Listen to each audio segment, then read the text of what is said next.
You'll find that a great many of the truths we cling to are dependent on our own points of view. So said Jedi Master Obi-Wan Kenobi. I was reflecting on this quote earlier, on how true it actually is.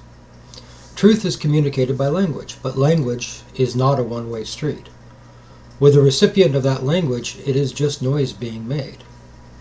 The person receiving the language spoken or written cannot understand it in any other way than his or her own, that is, with what the audial or visual symbols mean to them.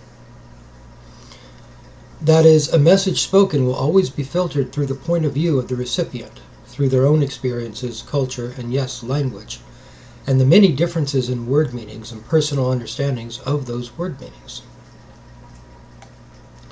For this reason, the things we cling to as true are true from our own points of view, from the way we understand them, but may not be true from the point of view of another person, who has a different filter through which things are understood. Does this mean there is no such thing as absolute truth? No, I don't think so.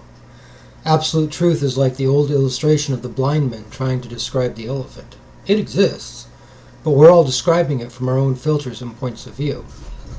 Absolute truth exists outside of our sensory perceptions and what can be fully comprehended by the human brain, which was designed to function within 3 dimensions of space and 1 dimension of time. It is an absolute truth that God exists, but it is most certainly an absolute truth that our individual conceptions of Him do not.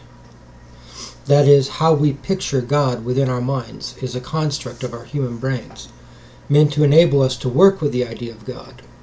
But that construct is invariably wrong in the absolute sense, because we simply can't comprehend God in the absolute.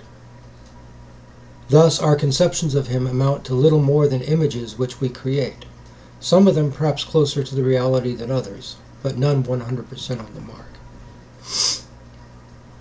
God knows this, and works with our limitations regardless. The truth about God which each of us clings to is highly dependent on our own filters, our own points of view. The same is true about how we understand the Scriptures, and what we understand them to say. When any one person reads the Scriptures, he or she is filtering what they read through their own understanding of language, their own experiences, their own culture. And this doesn't even take into account that what they are reading is a translation which itself was filtered through these same things by the translator's own point of view of the text. I personally have spent a great deal of time trying to remove this communication noise to understand what the text is saying, but even then I still run into the noise of my own point of view. I attempt to let the text shape that point of view, but it is a cyclical thing, because that point of view also shapes how I understand what the text is saying, in order to allow the text to shape my point of view. And the same is true of being taught by the Spirit of Christ, who is far more capable of getting across truth clearly, but it must still be understood through my own point of view. And so what truth is given to me through the Spirit of Christ may sound very different from the very same truth given to another, because of how each of us must process and understand that truth. I think that in order for us to move forward as our teacher intended, we must learn to recognize that He may choose to reach and teach each one of us differently. That I must let go of the notion that the truth I personally cling to is truth in the absolute. That I personally know exactly what the elephant looks like, a great tree trunk, and that the person who describes it as a rope or a snake is just plain wrong. We are both right, and we are both wrong. And God expects nothing more and nothing less. This kind of thinking tends to be anathema among Christian churches and denominations, and yet it is because it is anathema that there are so many churches and denominations squabbling and fighting, breaking into factions and bringing shame to the name of Jesus Christ because of it.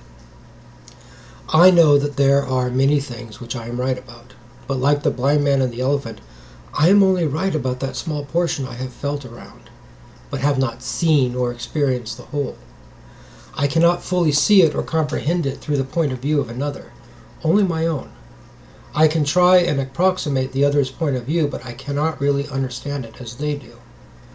There are explanations which seem incredibly wrong to me, but to another They are the only way that person will come closer to the truth of what the elephant is.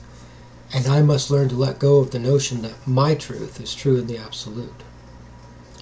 If I am to manifest the God who is love to the other person, I must let go of the fear of the other person's truth, and respect it even while my mind is screaming at me for how wrong it seems. I cannot see it as a threat to the truths I cling to, which form my self-identity, and it is this self-identity, this ego, which really is the one raging at the other person's truths. There was a time when the truths I clung to were very different from the truths I cling to now. I was and remain in a state of growth and flux. The other person also remains in a state of growth and flux. Who I am now is not who I was. Who the other person is now is not who they will be. Those truths I clung to were the stepping stones to the truths I cling to now. The truths the other person clings to are the stepping stones to the truths they will cling to in the future. And it is the same Spirit who directs our paths towards those stepping stones if we are both genuinely seeking Him.